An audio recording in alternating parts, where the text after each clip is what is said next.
President Gianni Infantino.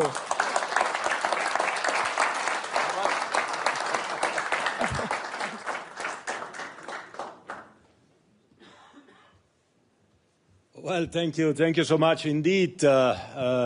Welcome to everyone here in Davos. Welcome in particular to this meeting, which is the kick-off meeting of the FIFA World Cup 2026. And this is, of course, the official ball of the FIFA World Cup. So we have to bring this ball on the 11th of June to Mexico City to kick off a series of 104 matches to determine then on the 19th of July in New York, New Jersey, who will be the world champion. And we are here to speak, of course, as well about football. And I'm asked to say a few opening remarks. I don't want to exaggerate, of course, because there are two incredible legends that you will prefer to listen to rather than me. We have a world champion and we have an invincible, so I mean, it cannot get better. And for all the others who are here, congratulations to everyone. Congratulations because you are participating to this year's best meeting at the World Economic Forum. Congratulations. It is special because we have a lot of magic in this meeting. We see this trophy. This is, of course, the FIFA World Cup trophy. It's the winner's trophy. So this trophy will be handed out on the 19th of July to the captain of the team who will win the World Cup. I will give it together with the President of the United States, the host country of the final. And maybe for the little anecdote, and for all of you to know, nobody can touch this trophy, right? Only those who win it, or indeed the FIFA President, because he has to give it to the winner. So when I was young, I mean much younger than now, I'm still young, so when I was younger than now, I figured out pretty quickly that my football skills wouldn't ever allow me to touch this trophy as a winner of the World Cup.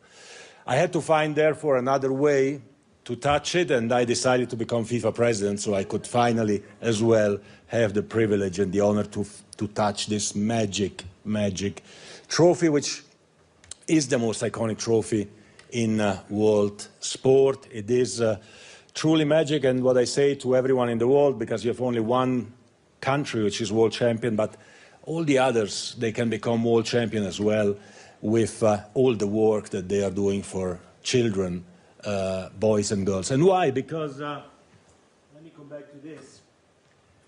Because this is also magic. You would think this is a ball, right? Well, that's not a ball. This is not a ball. This is actually, let me show you.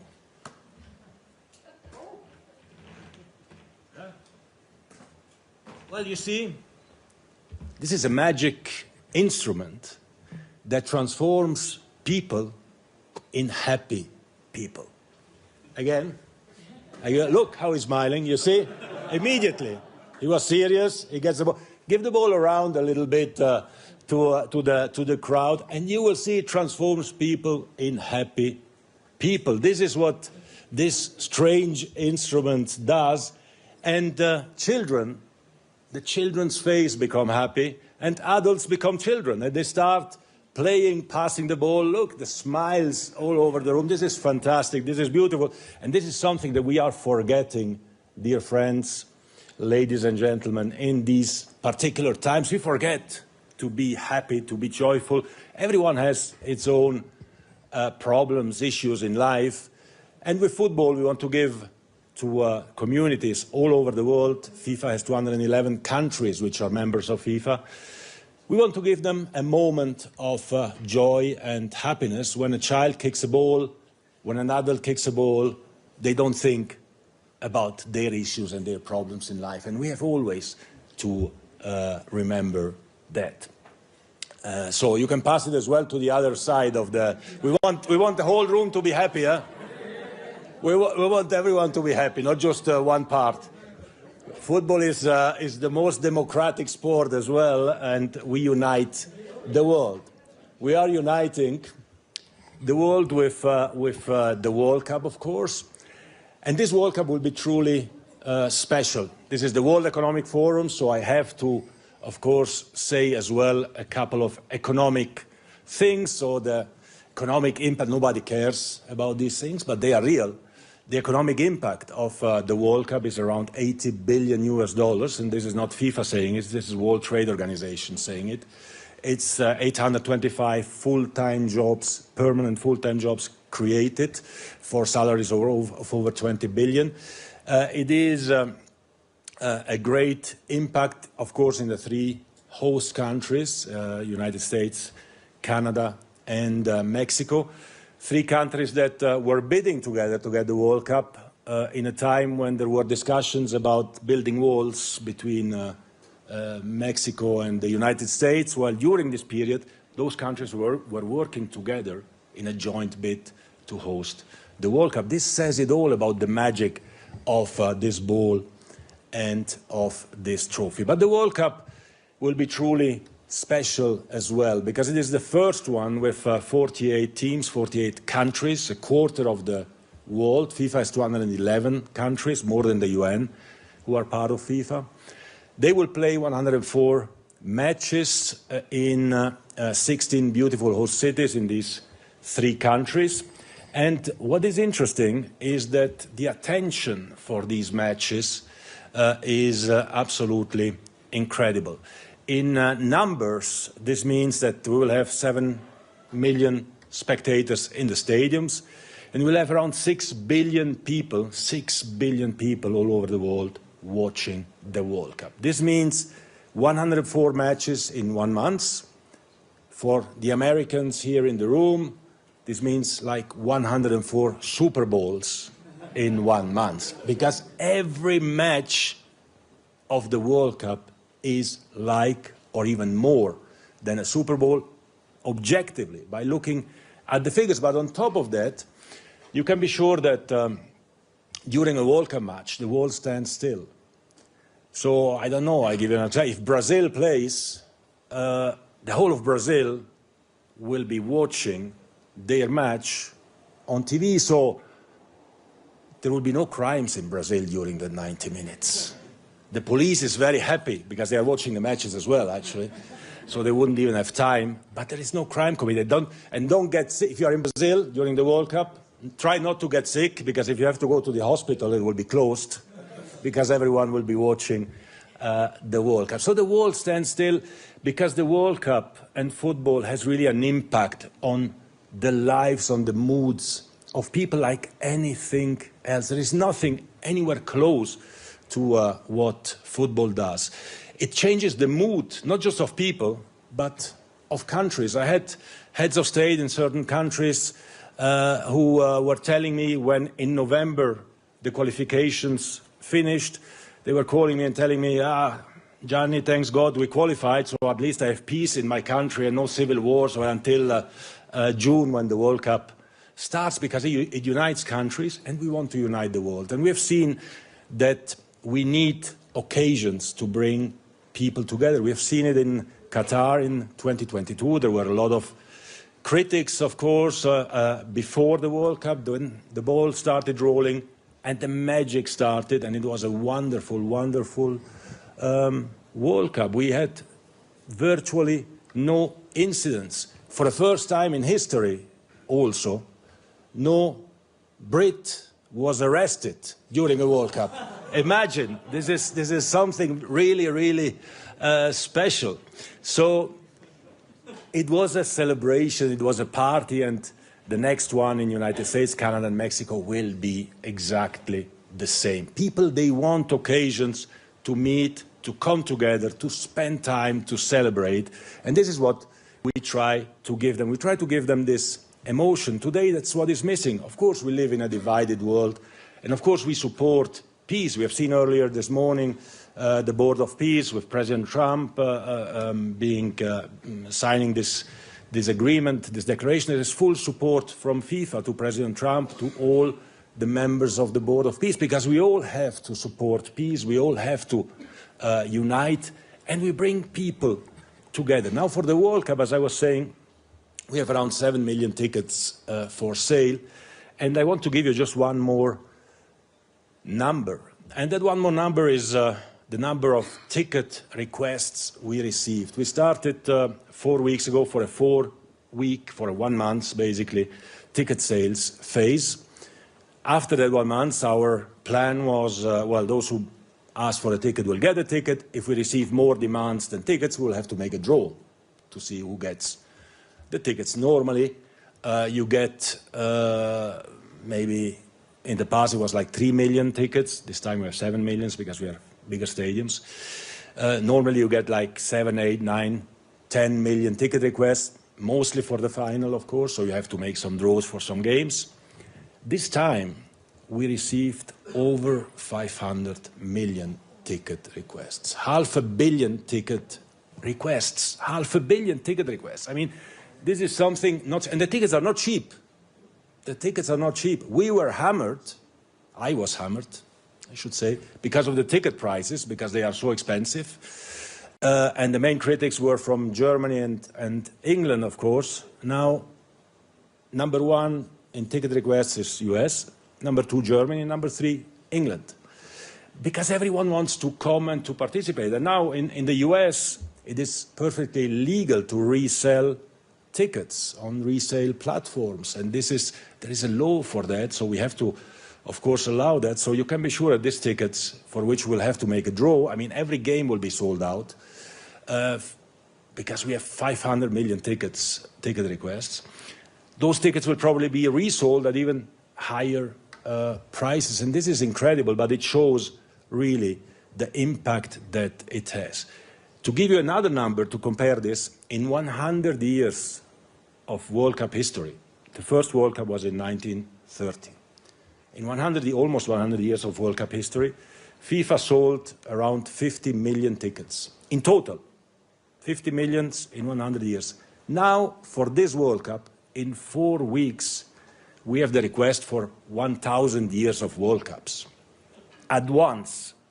This is unique, it's incredible, but I think it shows really that people have trust in the organization, probably trust in FIFA as well, trust in Canada, Mexico, the United States. They want to travel, they want to go, they want to feel, they want to be together. We received ticket requests from all our 211 countries, from all over the world. Those persons who will purchase tickets, they have what we agreed with the American administration, a FIFA pass, so they can go to get their visa in a fast track process, so to say. So all the things that we read around are absolutely not true when it comes to the World Cup, because America, and when I say America, I speak about the United States, about Canada, and about Mexico, will welcome the world next summer. And this is what we are looking forward to. It will be the greatest celebration of humanity. It will be the greatest, not just sports events, but the greatest show that our planet has ever seen and probably will ever see. There will be 7 million ticket holders who come to North America, but there will be many, many more millions who come just to feel the vibe of the World Cup. And we hope that the stages and the stadiums will be prepared to let the real actors of the World Cup, the players who will become legends when they stop playing, for them to shine. Our job is to prepare the stage, and their job is to shine on the stage. So with this in mind, I wish you all a great, great World Cup year. Happy World Cup year. Enjoy the best session ever at the World Economic Forum, at least for this year. Next year we'll make a better one even. And thank you very much for your attention. Thank you.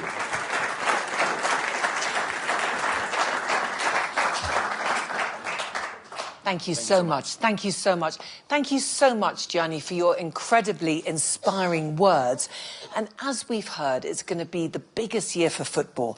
The FIFA World Cup 2026 is going to be a monumental event, the greatest show on the planet, as you've just said. For 39 days, from the 11th of June to the 19th of July, billions around the world will be gripped by what happens in Canada, Mexico, and the United States. Now, long after the final whistle of the FIFA World Cup trophy has been lifted by the champions, England, the champions, those champions, the tournament's impact will be felt globally as FIFA uses the revenues to grow the game. So, with that, it's a great privilege for me and an honour to introduce to you two legends of the game who have unique insight into that very special FIFA World Cup effect. Please now welcome to the stage a FIFA World Cup winner with Italy in 2006, Alessandro Del Piero.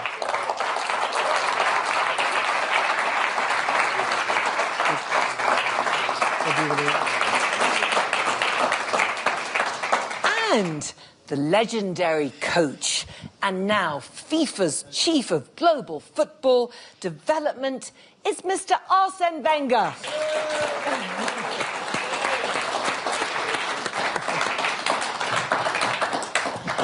Alessandro, Arsène, thank you so much for joining me here at the World Economic Forum. Alessandro, I'll start with you. You lifted this trophy in Berlin after an incredible final in 2006, no doubt leaving many Italians dreaming of doing the same. Can I ask you, first of all, what that feeling was like? Okay, good evening, everybody.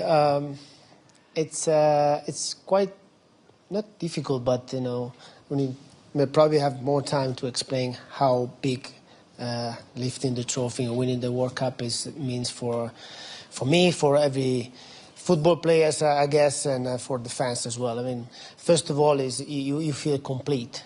You feel complete as a footballer, of course, and also as a human being. I'm saying both because I start playing because I have passion for football. Okay, so my only focus was playing football, even though I have to say that I need to go to school and be a good student and blah blah blah. But yeah, it's part of the journey. But football was in my mind, stick in my mind. Try to become a football player, but just enjoy. And then as soon as you grow up, you understand, of course, different things. And then you start dreaming to play the World Cup. So, and then you start to become professional, and every part of your life is based of what you have to do regarding to become a better football player. You need to grow also as a human being. So your life is going to be affected of that. Your friendship is going to be affected, especially in a young age. You need to make some sort of sacrifice, in order to achieve what you want to achieve. And your family members, they need to be with you, supporting you. Sometimes when you lose the games, I'm very, annoying person, so they need to support me. So that journey is a human being journey, not only a footballer journey. And reaching the top, lifting the most important and iconic trophy that the football player can even achieve. It's I say it complete because I don't feel any other words more than that. And of course, there's joy. There's you think about what happened in your career and all the bad things that happen, all the good things that happen. But that is an explosion of everything inside you, and that's the beauty of that. Alessandro, you were talking about having the passion for football as a young boy, but who inspired you when you were watching the FIFA World Cups as you were growing up? Well, I was looking, we didn't have at that time so many media, you know, so especially videos. So we have a few things that happened during the week. And, but when I grew up, of course, when I was 8, Italy became a world champion in 1982. Yes. So that was actually my first World Cup, watching my first World Cup with family members, you know, in Italy. We have a carry on together, families, friends, you know, 50, 60 people in the same room watching the game. And I didn't quite understand what's going on. I felt that was important. Then as soon as we reached, you know, quarterfinal, semi-final, I understand even more and more. And then we reached the final and we won. I say, we went on the streets, we celebrate with the flags. My mom helped me to make homemade flags, so with the green, white, and of course red color. And I went on the bush, where I'm living outside, you know, in the countryside. So I went on the bush to find the right bamboo in order to put the flags on. So that's the kind of thing that I was growing up. And that's, yeah, that's probably, you know, my first memory of the World Cup. Was an amazing one. Then the next one and the following one are quite different, but the first one we won. I mean, what better start than that? Alessandro, thank you so much. Okay. And Arsène, when you hear what Alessandro has to say, it's clear that the Football World Cup is not just a football tournament. Yeah, it's much more. Yeah. He just explained that. I think he played at Juventus. When he played at Juventus, all the people from Inter Milan or AC Milan hated him. But suddenly, when you play for your country, everybody's behind you. Yes. And loves you and pushes for you. So it's the unusual thing in that, you know. Yeah. Yeah. And so I would say Sandy became... I liked the way he explained it. It's quite simple. He grew up loving the game, and suddenly he's at world stage and plays football just because he loved the game and was talented. But suddenly you represent the pride of your country. But as well you're under stress because you have as well the fear to lose and to disappoint your country and to potentially humiliate your country. You know, so it is, you need that strength to manage that sudden responsibility to carry the pride of a whole country on your shoulders. And usually in the national teams, you need players who can absorb that pressure and can carry it. And most of the time, it is the big players who represent their generation. Well, Arsène, what's interesting, 2026, it'll be the first time that there'll be 48 teams. How key is it, do you think, for the young players to see the world's best players in action, to inspire them to develop their own game, or maybe even just to start to play? Well, our president explained that 100 years ago, you know, you had 13 teams playing in the first World Cup. And it shows, for me, it shows football development. I'm now in football development, and I realize how big football has become in the world when you speak about the number of tickets people want. You cannot imagine, I travel all over the world, everywhere, football has become the most important thing people talk about. Yeah. And so to me, for a long time, it was a confidential competition between Europe and South America. We had to open it to the world, you know, and I think it's a minimum we could do is to open to more African countries, more Asian countries, because we want football to be strong everywhere. And now, if you project yourself in 100 years, you would think it's everybody should be in a position to potentially win the World Cup. And that's why I believe this was a very important step to move from 32 to 48. And I'm keen to see what will happen, but the World Cup, for me, I love it always in the first 2 weeks, because everybody, the whole world is there, proud to represent their country, but as well there's a feeling that we are all together. So many countries are together, they meet each other in the street. It's really a little bit more celebration than competition in the first part of a competition. And that is absolutely amazing to see. Arsène, what do you think it is about football that unites countries, unites people, and cuts through everything? Well, overall, the fact that everybody loves to win in life. I've not met many people who love to lose, and to win together makes the countries proud of being together, because when I told you, you represent the values of your country and the strengths of your country, the determination of your country, and as well the unity of your country, because you play together. And I must say, if we talk about it later, this World Cup will be more than ever a mental test for the teams. Why do you say that? Because, like Gianni explained, that you have 104 games. And as well, when you come out of a group stage, we have 4 knockout games before you go to the final. That means the stamina, the mental stamina you need to win 4 times in a direct knockout and stay 1 more week together and then win the final will be a real mental test, more than everybody can imagine, because this is really tough, you know. And on that front, I'm convinced that you will have 2 characteristics in this World Cup, is how the coaches, the staff around the team will prepare the team mentally to stay together for such a long time and motivated. But as well, on the technical front, I imagine that you cannot win 4 knockout games without going through a penalty shootout.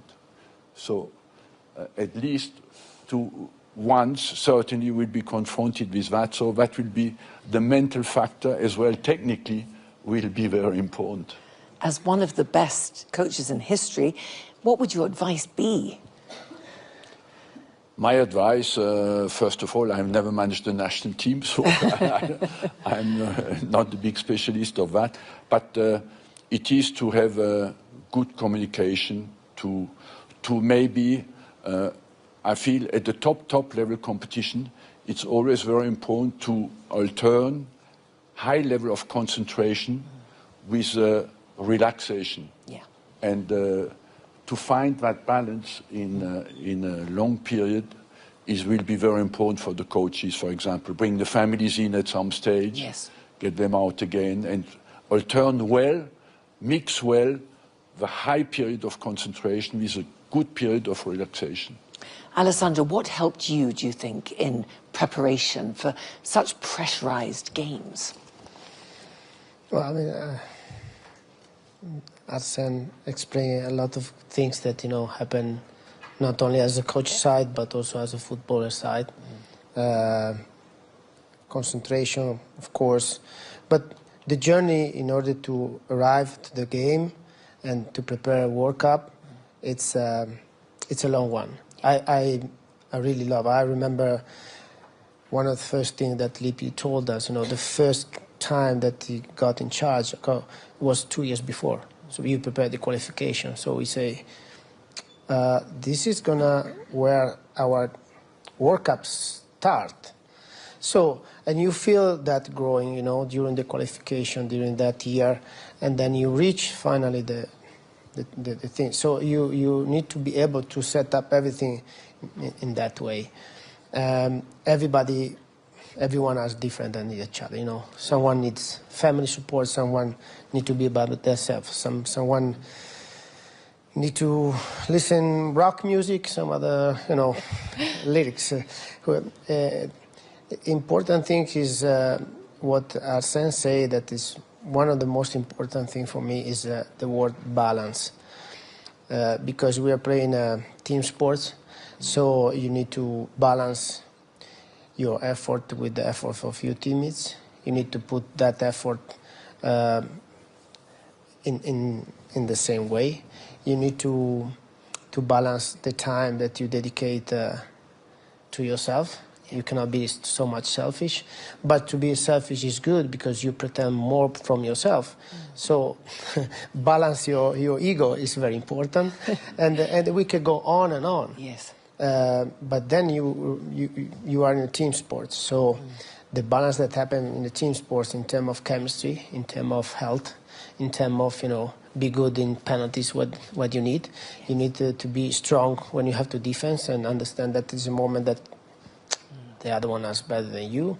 And you need to take responsibility and step up when some moment during the game or during the preparation as well. You know, happen so many things on the locker room and on the training ground that need to be settled down in the proper way. And sometimes you need only to let them go and see. We call fate.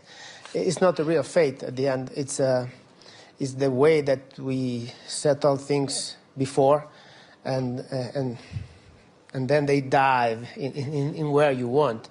And of course, you need some magic. You need to trust. You need to have hope. You need to think about things. You need to pray. If you want to pray, there's many ways. I mean, I give you a small example how, and this we connect with football as well. You know, one of my last experience was in India. I played for 3 months, and the team was creating in a very particular way. So we have Indian guys, half of the team, and then we have foreign guys. We have on that team we have 12 different country guys. I mean, country guys is not the right thing. I mean, Italians, Serbian, and all the parts of the world. Yes. So 12 different with 5 different religions. So before the game, the first game, I saw a lot of games. I played 700 games. I won the World Cup. I saw everything, you know. And then at some point, before the game, 5 minutes before, I saw these guys, everybody were concentrating in their own, with their God, with their culture. And that was, I stopped for a minute and I say, wow, that's beautiful. That's how team sports, and specific football, how they put people together. And we were in the same team. And then we end up outside to play the game to win together. So that balance, it can happen, in a different ways and in different vibes. So it's, for me, it's like this. And Alessandro, I'm sure that you hope Italy will be at the World Cup. What can you tell us about the benefits for some of the younger players, for their development, to be part of such a tournament? Because it is, as you say, such a special experience. Exactly, special experience, and you need to go with open eyes and ready to listen, and with a humble and understand what's going on, because every experience is so important. And we also, and I'm dealing also with youngest, probably coach here can say the same, now we have become more and more worried about mistakes and how I look in front of the people with social media, with other stuff. I need to be looking good, okay. I need to be happy, I need to be there, That's true. I did it sometimes, most of the time. So I did it as well, You have that mentality. Everything brought you there. Yes.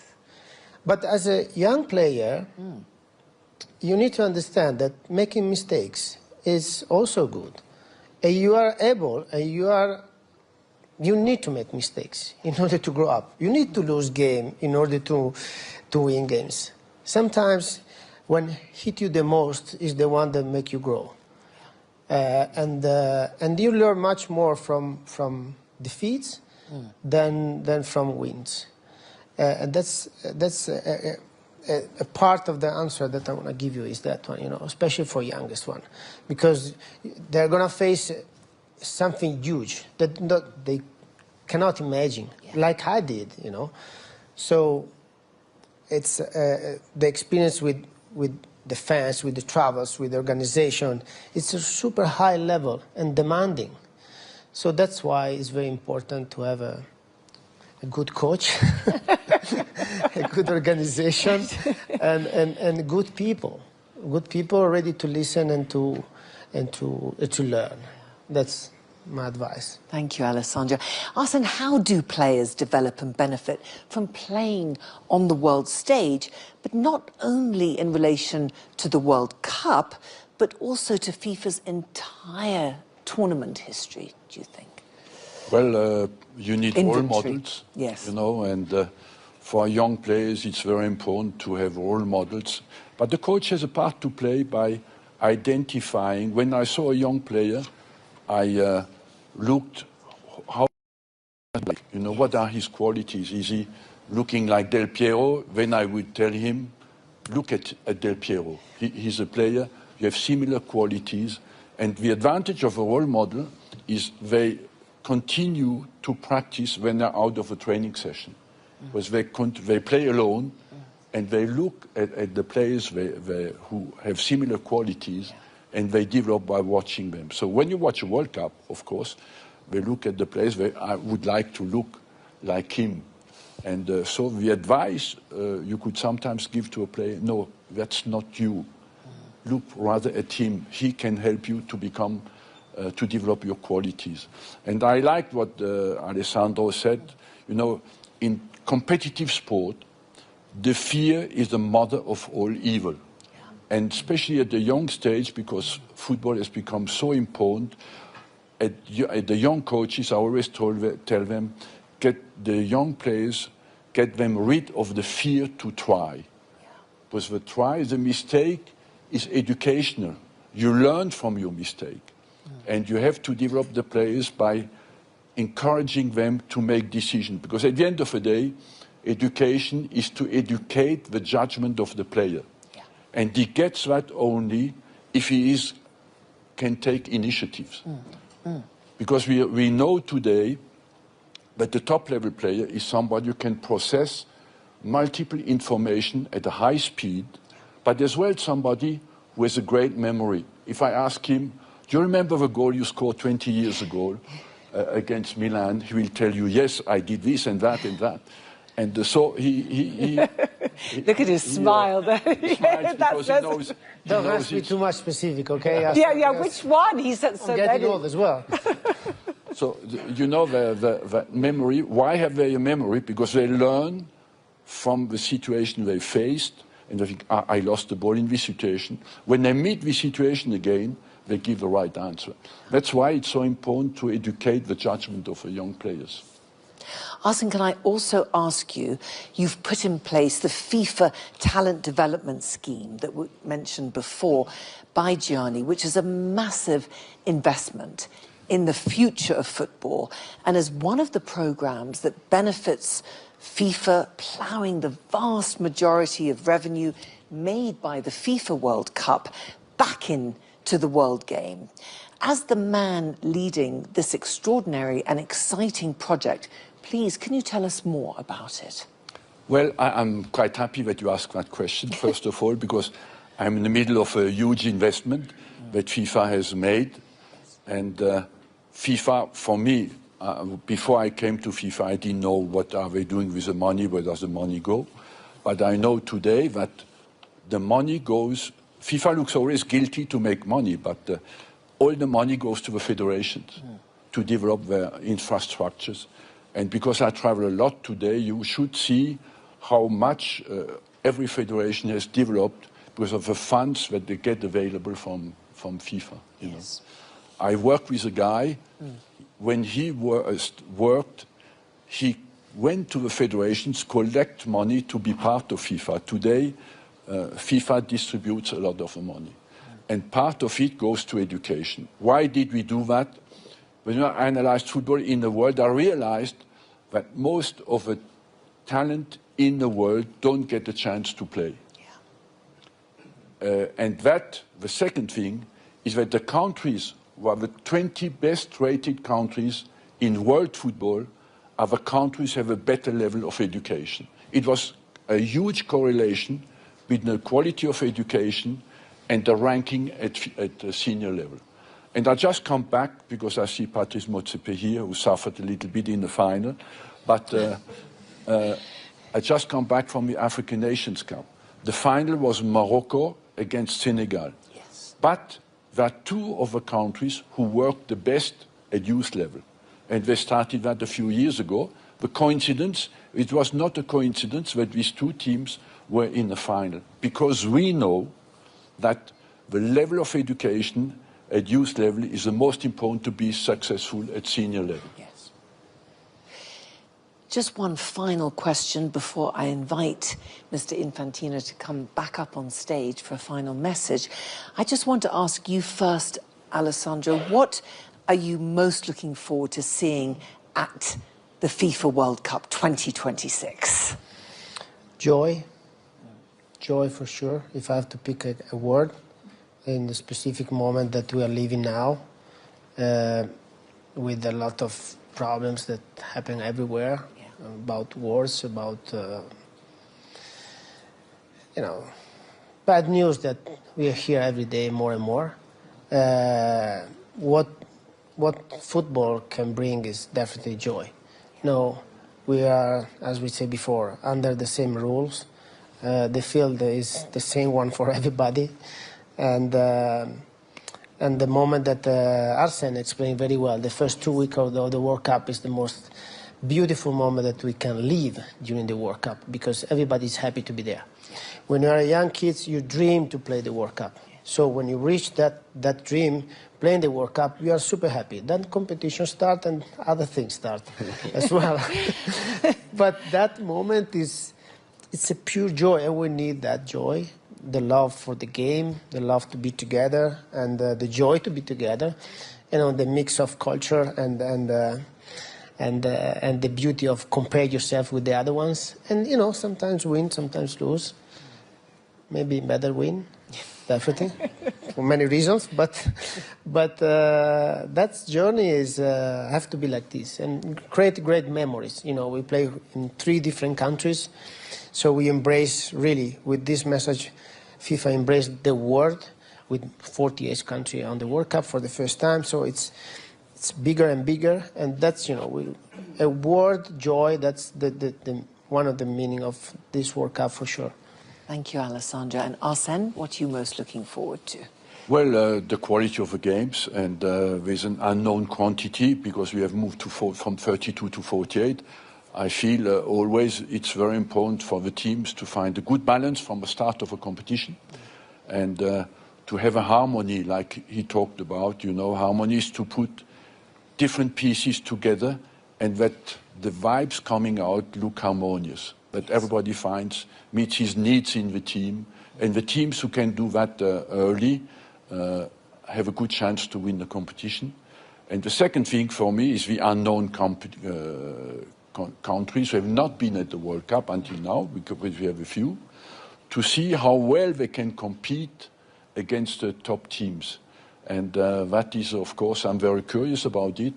And we just come out this year, we have created the Under-17 World Cup every year with 48 teams, and we have seen that the smaller countries, there was very little difference. So I'm quite confident that there can be some surprises. Well, we'll look forward to those surprises, I'm sure all of us. If I can just invite President Infantino to come back up on stage to stand up with all of us. I'd like everyone to, a round of applause. President Infantino, Alessandro Del Piero, Arsène Wenger, and all together. Thank you so much to everybody. Oh my, he can touch it. He's allowed to. Yes. Thank you.